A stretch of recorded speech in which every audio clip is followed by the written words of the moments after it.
Hello everyone, this is Andrew. Welcome to Keen on America. On July 4th, 2026, America will be 250 years old. An anniversary that will, no doubt, be greeted with a mixture of celebration, contemplation, and resignation. In Keen on America, Andrew talks not just about the American past and present, but also speculates on its future. What, Andrew asks, will be the 21st century fate of this now venerable American republic? Hello everybody, we're continuing on our environmental theme. 2 or 3 weeks ago, we had the great Bill McKibben on the show talking about the sun. It's a last chance for the climate, he said. I titled our conversation, Move Fast and Fix the World. Here comes the sun in the nick of time, and it very much is the nick of time, according to McKibben. Although he's unusually optimistic given his history, given the bleak forecasting he's done in the past. And it was interesting, in my conversation with McKibben, Peter Brannon came up. His book, The Ends of the World, was a big success. And he has another book out right now. It's called The Story of CO2 is the Story of Everything. Peter Brannon is another environmental writer. He is a contributor to The Atlantic, and as I said, the author of 2 particularly interesting books. Peter is joining us now. Peter, it was interesting that when Bill was talking about the optimism, I brought you up, and he kind of smiled half sadly, half enthusiastically, and said, well, I guess to excuse the pun here, the glass is half full. Is that fair? That does seem like a fair appraisal of the situation. It's funny. I've read about his most recent book, and it does seem like there's all these like very encouraging trends in the world of solar that are really accelerating and do sort of give some reasons for optimism. But I guess I see part of my role as kind of to flag that we still kind of are leaping into the unknown in terms of what we're doing to the atmosphere and the oceans. And there are these scary analogs in Earth history that hopefully the fossil record provides to us so we can learn just how far, if you keep going down the road that we're going currently in terms of CO2 emissions, you can see just where that road leads. And we know from Earth history that sometimes it gets pretty grim. So I think it's worth keeping in mind that there are encouraging trends, but we really are operating without a net. And the sooner we, get off this carbon-based global industrial economy into some other sort of more sustainable source of energy, the better. So I guess that's where I would. Well, thanks. That's pretty bleak, Peter, because in the sense that it's all very well saying that, and I don't necessarily disagree. I mean, I'm not an expert like you are, but the idea of us, to quote you, getting off our current industrial economy seems, unless there's a catastrophe, seems highly inconceivable. Let's get to your argument. Sorry, the argument in CO2. But before we get that, maybe you can respond to what I just said. Yeah, no, I'm not saying that we should ditch the industrial economy. I'm saying we need to power it with a equivalently scaled power source as currently fossil fuels are. Because I agree. I don't think, you do have these proponents of degrowth where it's just we need to ramp down GDP. Hickel, a lot of those guys, Tim Jackson and Hickel have been on the show, and they make a good case, but it's just not very realistic. Yes. Yeah. I just don't think it's feasible or politically saleable. Yeah, unless there's a disaster. So how does Bill's argument about, I know you haven't read the book, but you can imagine what he says about solar power, which is a positive argument, and your story of CO2, which you say is the story of everything, is a negative argument. How are they connected? How does CO2 and the sun, how do they interact? Or is the problem that they don't interact? Well, I mean, the encouraging thing is that the price of solar panels has drastically plummeted. And it seems like there's indications that, maybe this is all just like superior technology and the US is just going to get left in the dust if everyone else goes to EVs and clean energy. The thing that I like to keep flag is that China currently, there's that happy story, which also has its complications because of the labor that they use, and it's Western China and it's fueled by coal. But leaving that aside, it's good that they're making genuine technological advances in solar. They're also burning 4 times more coal than the United States ever did at its peak. And CO2 emissions are still going up from their almost geologically unprecedented level every year. Some people think that'll plateau at some point. And in order to get analogs to that level of carbon emissions in Earth history, you have to go back hundreds of millions of years to these really scary chapters. And so, I mean, in my book, I point out that basically every power source we use is solar powered. So fossil fuels are basically just the energy of the sun that's locked up in carbon compounds. Plants take in CO2. We're all carbon based. And the source of that carbon is CO2 that originally enters the biosphere through plants and photosynthesis. Some of that plant life gets locked away, and we dig it up hundreds of millions of years later and burn it all at once and put all that ancient CO2 over 500 million years into the sky all at once. And that is like such an unprecedented experiment that we're running on. Yeah, and as you note, I'm quoting you here, everything about this epoch is superlative, bizarre, unprecedented. So before we get to those consequences, just very briefly, because not everyone listening or watching, Peter, will of course have your scientific knowledge. What exactly is CO2, and why do you argue that it's the story of everything? I mean, it's the second most abundant gas that comes out of volcanoes other than water vapor. And it has these 2 unbelievably important attributes that I argue make planet Earth. One is that it traps heat on the surface of the planet, which is actually a good thing, because if there was no CO2 into the air, there's one simulation that within a half century, the temperature would drop by 35 C or whatever that is, 60 degrees Fahrenheit within that time span. You'd probably get glaciers going all the way to the tropics, and it would kill all animal life on Earth. So it's good that there's some in the air. But it's this really narrow window you have to navigate, where if you get too much, Venus has 99% CO2 or something like that, and it's this uninhabitable greenhouse. So if you get too much, and this happens occasionally in Earth history, where too much CO2 gets erupted from volcanoes all at once, and it makes it uninhabitably warm and causes mass extinctions. So there's this very narrow window you have to navigate to keep the planet habitable. And so it's good that there's some CO2 in the air.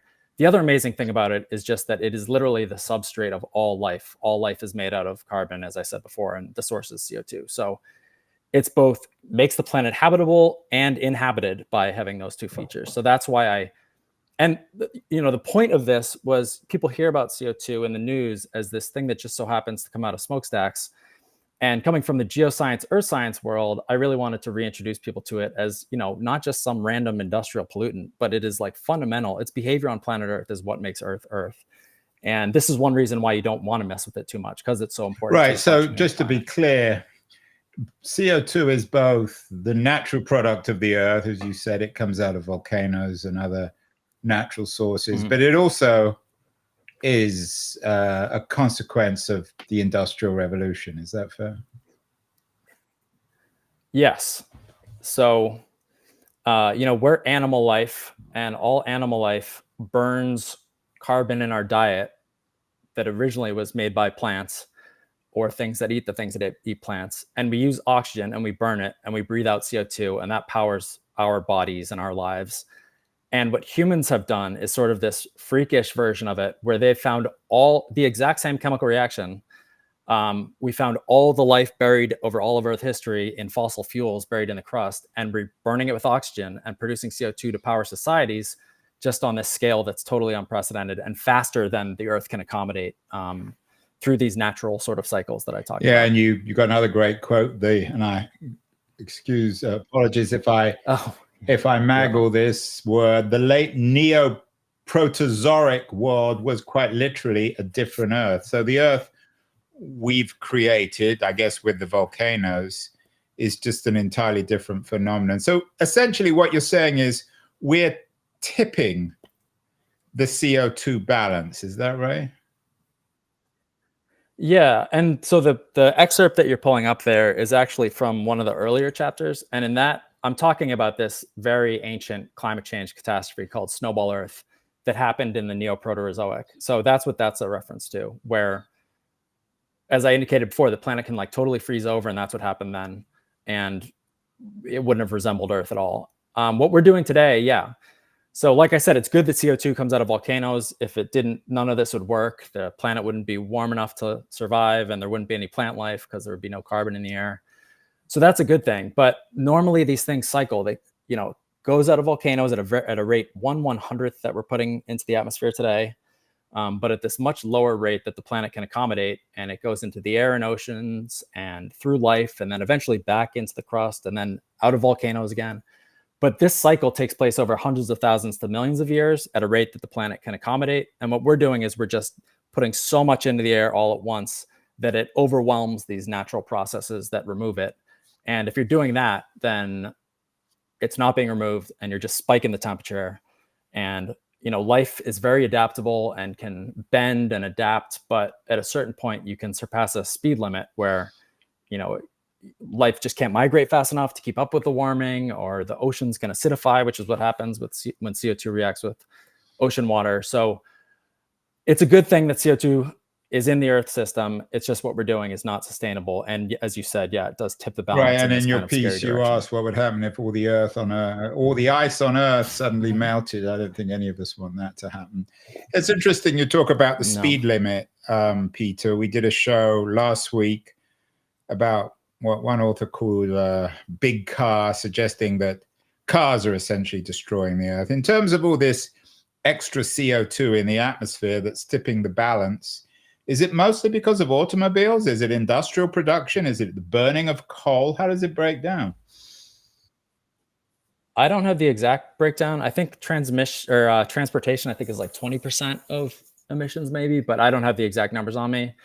A lot of it is just industrial activity. You have power plants, you have heavy freight and shipping. Cement making is a huge contributor, steel making. Basically, all the sinews of industrial civilization are using the biggest energy source in Earth history, this huge store of energy from underground, to power themselves. And we need to hope that we can switch that out in a matter of decades to this new source that, if you talk to people like Bill McKibben, they're very optimistic that we can actually do this. And if we did, it would be one of the most remarkable things that's ever happened in Earth history, switching in a matter of decades to this completely novel way of powering. It would speak highly of us. We can begin to think fondly of ourselves again. What about the issue of nuclear power? We've done some shows on that. Isabel Bernanke, a Brazilian nuclear energy activist, argues that ultimately this is the thing that can save us. Do you have any feelings on nuclear? She told me that I was a bit of an old fart because I collapsed the issue of nuclear power and nuclear energy and nuclear war, which I don't think are the same things, but people have always been fearful of that. Are there certain kinds of energy that you're more or less sympathetic with in terms of your argument in the story of CO2? Is it nuclear? Is it solar? Or maybe something else? I think it's a combination of everything. I think you will talk to people who are advocates for certain power sources and they'll be all in on one, but there are advantages and disadvantages to each one. So when I've talked to my parents are more freaked out about nuclear than I am because they're older than me, and they remember living under that umbrella of, nuclear being a somewhat scary thing. But it does provide carbon-free, firm baseload energy, which is different than how solar provides energy, unless you add batteries, which can be expensive. So I'm not a grid necessarily person. It just seems like we're going to need all approaches to fix the problem. There are lots of arguments or lots of examples of people trying to, bury or reproduce or reinvent CO2. There was a piece last week in Forbes about how one company is turning CO2 into the building, I'm quoting the piece, the building blocks of everyday products. There are a lot of startups, particularly in Silicon Valley, that think that they can be successful and do good at the same time. Are there some examples of technologies which are confronting the problem that you talk about? I know in Singapore, there's a facility that's just been opened to remove ocean CO2 Are these for real, or are they PR operations by what governments and private companies? It's a little bit of both. So I know some incredibly knowledgeable and intelligent, brilliant geoscientists and earth scientists and chemists and things who work on CO2 removal, and they will not, they're under no misimpression about what sort of scale this can contribute to getting rid of CO2 in the atmosphere. This might help in the long run when we have difficulty decarbonizing certain parts of our economy. But if we don't drop carbon emissions immediately to almost nothing, then these are basically useless technologies, because it's just impossible to scale up CO2 removal at the scale that you would need to. And that's not me just being a skeptic. It's like there's physical thermodynamic reasons why it's very hard to sweep up a very diffuse gas in the atmosphere and bury it somewhere. That's always just going to be a very energy intensive activity. So I know a couple of these stats off the top of my head that in order to reverse warming by 0.1 degrees C with direct air carbon capture techniques would cost $22 trillion. And I think 2 years of global electricity use or something. And that's under a very rosy scenario where it's pretty cheap. Right now, we haven't gotten it that cheap. So in the long run, there's too much CO2 in the atmosphere as there is, and this stuff only accumulates. So in the long run, once we drop our emissions to zero, we still need to get rid of some of it. So some of these technologies might mature and help us with those residual emissions or get rid of the fact that we've already emitted a lot, but you can't keep putting it into the air at the same rate we're doing it and remove it at the same rate. So I'm impressed and inspired by people who are working on the problem, but they are not misled about the how much it can scale up to help us with our problems. So some of those stories, they seem to have disappeared now about burying CO2. I think there were some initiatives in Norway or Iceland. Is that another? I mean, it's a feel good story, but it's not for real in your view. Well, one thing I really like about that technique is that it does build off this legacy of earth science and deep time and geology, in that, as I was saying before, the earth has these ways over very long time spans to get rid of the CO2 in the atmosphere.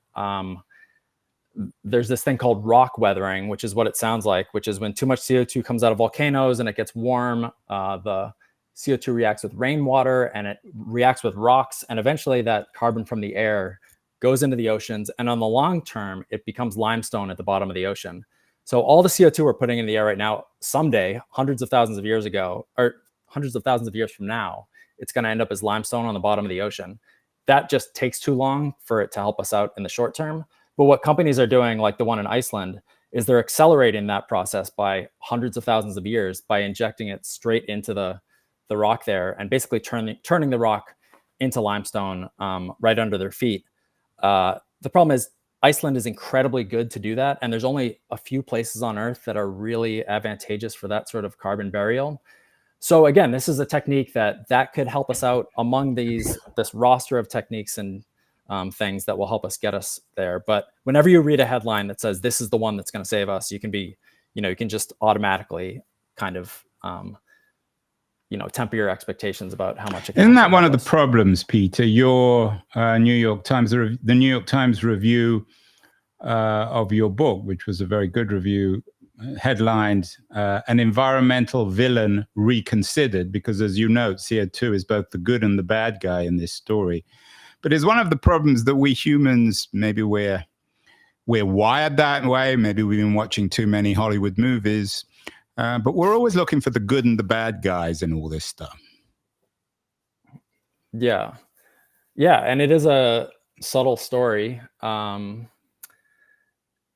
It is more complicated than that. And there's a reason why fossil fuels were as useful as they were for as long as they were, and that we are finding it very hard to get off of them. Like, I think there's this common trope that, we're only burning fossil fuels still because you have these mustache twirling CEOs at places like Exxon and private oil companies. But it turns out that most of the oil on Earth is owned and produced not by private companies, but by sovereign governments. And in some places like Norway that we think of as sort of very kind of enlightened places, they still are exploring for oil and investing in geological exploration because it's just too profitable to Bill to burn talked the about stuff. that, and he didn't call them the enemy, but the way it comes across is that lobby is so strong, it's very hard to fight.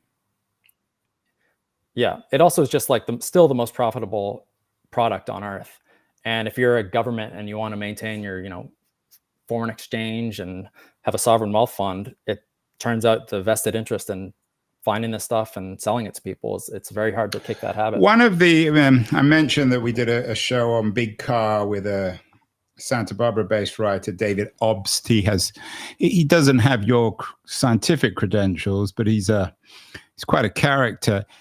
We talked about electric vehicles, and I said, well, isn't that the answer? He's against all cars. He thinks cities should ban cars, which, again, I'm not against, but I'm not sure how realistic it is, particularly in the US. And we talked about batteries, and his argument was that batteries ultimately are as problematic in environmental terms as gasoline fuel cars. Now he's just focusing on electric vehicles. But what's your sense of the electric powered revolution? Are there problems when it comes to CO2 and this crisis of the Earth? Are batteries as much of a cause as the solution? No, not in terms of CO2, but I do make the point in my book that you could totally decarbonize the world, and that does not necessarily entail building out like a just or a good world necessarily, because right now a lot of the minerals that we use in the renewable world are things from like cobalt from the Congo, which is mined in these we've done a show on red cobalt, on the environmental and humanitarian and political consequences of that. And of course, the Chinese investment in Africa in itself is complicated and controversial. Yeah, so you have these, appalling working conditions in certain places. And yeah, I think there might be a little too much dismissal from the environmental world about just how much copper we're going to have to mine, and the fact that we've been mining copper for 6,000 years. So the ore grade is not very high. So you need to process a lot of rock to do that, and no one wants a copper miner in their backyard, and they might not put gigatons of CO2 into the air, but they do leave gigatons of tailings and waste and things. So these are, I think that the clean energy world should confront these facts a little more, but I also just don't think there's any alternative, that we're going to have to do this. And the only way to make it, a just transition as well is to, some sort of pie in the sky, more democratic decision-making about where these things are going to be placed on Earth, and, who's going to be footing the environmental bill. But that's one reason why you can be skeptical of, like, if you're just arguing for, we just need to replace all cars with electric cars, then yeah, that you're still inflicting a pretty heavy blow on the natural world. What we should be doing is, I guess, increasing public transportation and things like that, and minimizing car use while switching it over to a clean energy world, if you really want to, check all those boxes. So it's a difficult problem. That's one thing I want to underline. It isn't just, tomorrow we could wave a wand and everything will be better. We're so far down the road now of climate change and what we're going to have to pull off, that there's no easy solution, and we really need to confront how difficult that's going to be. Yeah, and it's not easy for America. Some people seem to think all America needs to do is become Denmark, turn all our cities into Copenhagen, or Norway, as you noted. Even Norway has a checkered history. What about the climate skeptics? Peter, someone might be watching this and saying, well, this guy doesn't seem entirely clear. He talks about limestone, really, really long-term consequences. He has no idea of the long-term consequences. Why worry about this? The science is still, to some extent, undecided, and the long-term consequences are always more confusing and problematic than we think. I would say the science is not very, I mean, the jury's pretty in on it's going to be pretty disruptive and bad, even in a best case scenario. And the worst case scenarios we don't really have a good handle on because what we're doing is kind of unprecedented. And, and I usually write about these ancient periods deep in Earth history. And sometimes I'll get the climate skeptic sort of refrain where they'll point out that, 50 million years ago, CO2 was a lot higher than it is today, and life was pretty happy. So what's the big deal? And that's true. But 50 million years ago, CO2 was what it could be next century in like a pretty bad scenario.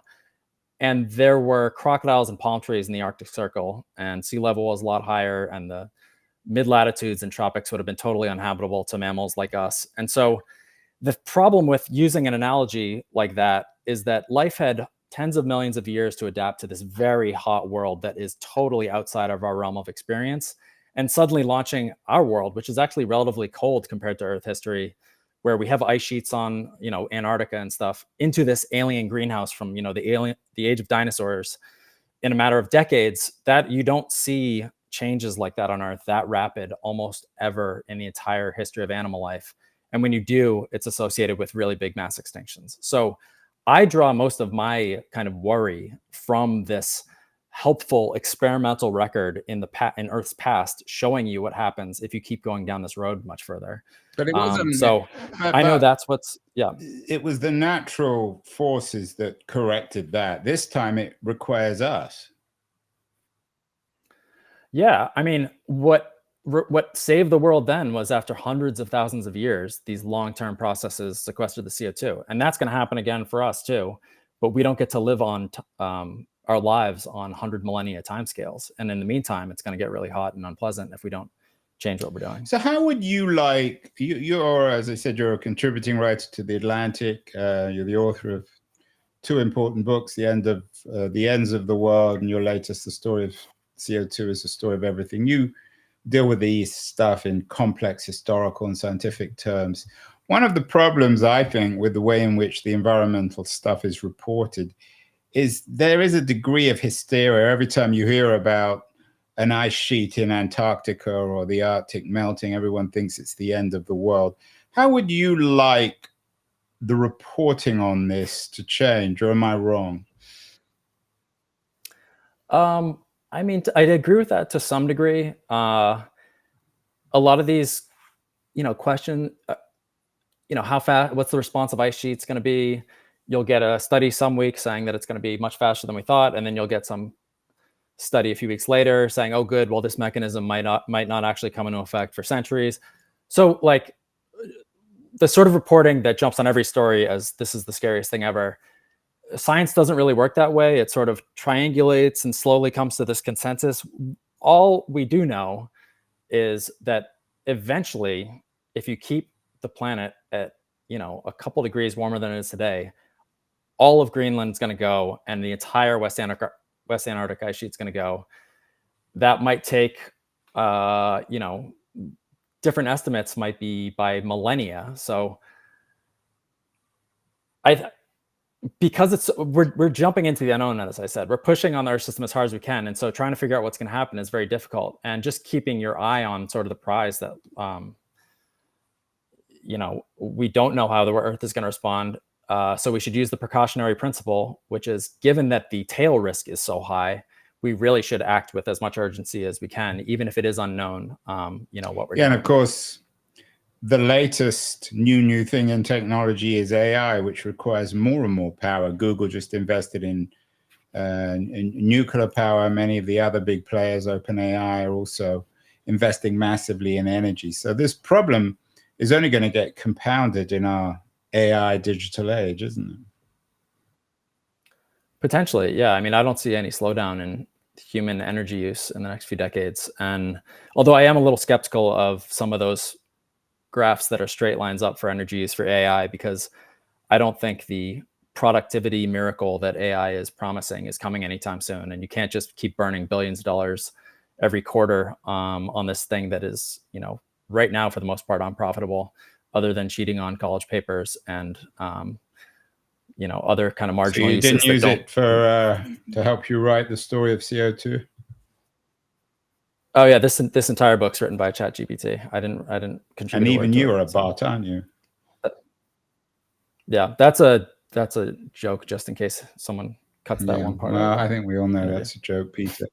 What Okay. about when it comes to politics? I mean, the US is notoriously bad because of its, some people would argue it's democratic politics, others because of its dysfunctional government. The Chinese government, when it's come to environmental questions, have a much better press, better, perhaps fairly, perhaps not, particularly when it comes to solar power. McKibben talked about that.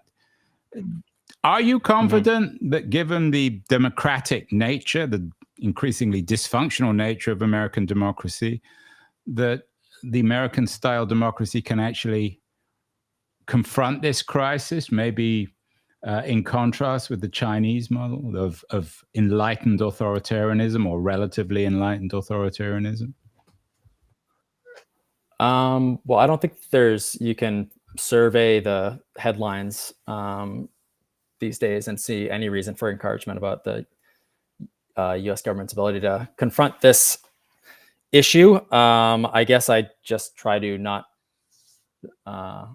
console myself a little bit by thinking, okay, maybe these are just the death throes of a certain segment of boomers who, the fever's breaking and it's unpleasant to go through that. But if China just leaves, the U.S. in the dust and we're buying all of our stuff from them in the coming decades, I think we'll have no choice but to eventually adopt these technologies and try to make them here as well. So I think the optimistic story is at a global level. If you're going to tell an optimistic level, it's not at the U.S.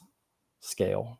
Right now, it's not encouraging to be an American citizen and care about the climate issue. What about the international treaties? Again, it's for outsiders or non-specialists like myself, it's very confusing. But America generally gets a bad press. Under Trump, they've pulled out of a lot of the deals, the Paris deals, and etc. In terms of addressing this as a species, because it is a species-wide problem, it's not just limited to one geography or another. Does it require substantial and transparent international agreements that will limit nation states? Because they're not going away in the 21st century. Right. I think in the long term, it will. But again, there's not a lot of reasons to have a lot of faith in those institutions. And so in the short term, I think the optimistic case is just that technology is just going to be so superior that countries aren't going to have a choice but to adopt these new technologies, because it doesn't seem like these international treaties have been very effective. They still get held in countries that are petrostates, and the language always comes watered down, and then we miss the goals anyway. So yeah, I don't really pay that much attention to the various COP. I don't know what COP we're up to right now, but those international 18 or 19. The last one, ironically enough, was in the Gulf, of all places. Right, and they always issue these mealy-mouthed kind of press releases and things like that. So I don't have a lot of faith now in those international sort of things. I just think it's going to come down to the technology. So you're making me miserable. I thought you were going to cheer me up a little bit, Peter. I mean, your New Scientist review came with the headline of describing it as a rousing call to action. But if that doesn't work on the international front, are you saying that the rousing call for action should be then on the technological front? Because you seemed ambivalent about some of these initiatives about turning COT into burying it or recycling it in some sort of way. Where's the technology? What exactly is our best bet here? That solar gets really cheap and battery storage gets really cheap. Carbon dioxide removal is never going to work. I'm kind of skeptical about international meetings trying to address it. But at the national scale, yeah, I encourage people to, do all the political organizing they can to push their, municipalities or states or even nationally towards these new energy systems. So I'm not totally, pessimistic. And in fact, I'm less pessimistic than when I wrote the book. I would rewrite the last chapter where I do make this sound like an impossible push to decarbonize the world.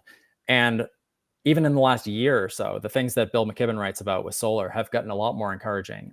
It seemed a lot more difficult a couple of years ago.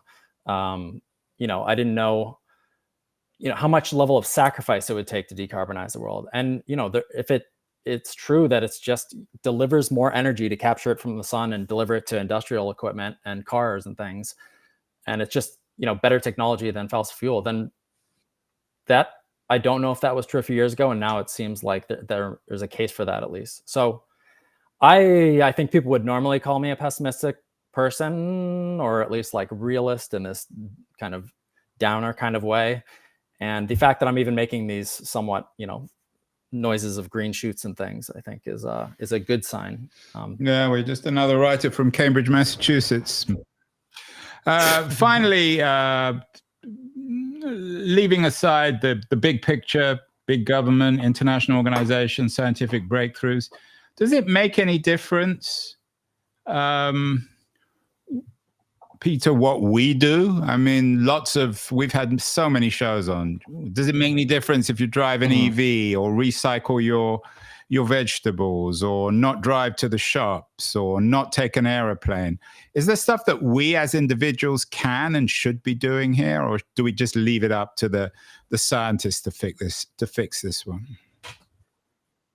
Well, I think the focus on consumer changes was actually a strategy that was pushed by fossil fuel companies at first, where, if you turn your lights off for a few seconds, you're not really saving the world. But it is important to, I guess, create demand for things like EVs. And when I'll get a question, and I'm not really, again, my book is mostly about all of Earth history and this descriptive sort of explanation of how the Earth works and what this thing does on the planet. And I've never been very good at the prescriptive stuff, but I'll always get a question where people say, "Okay, what do I do?" Those are the questions that sell. That's what everyone wants to hear, really. Yeah. And it's almost not worth thinking about it as this overwhelming cosmic problem because, one person can't change the world or solve this. But in order to decarbonize, we're going to need all of these skills, things like electrical engineering and welding and things you don't think of as climate jobs. But if we're going to rebuild the grid and do all this grand industrial policy, we're going to need absolutely everyone who can do any sort of industrial skill there is, along with the political organizers and the climate activists, all that stuff. So I think if you're worried about the problem, you should find the specific lever or pressure point that you can actually apply on it, and not sort of get too overwhelmed by the big planetary. Well, I think if you're really worried with the problem, you need to read Peter Brennan's new book. The story of CO2 is the story of everything, how carbon dioxide made our world and may indeed break our world. Wonderful conversation, Peter. Appreciate your honesty. May not always be cheerful, but it's important to be, I think honesty is more important than cheering us up. Congratulations on the book. And as I always say at the end, sometimes I mean it, sometimes I don't. This time I really mean it. This one isn't going away. So we'll get you back on the show to find out whether we really are addressing our CO2 crisis. Thank you so much.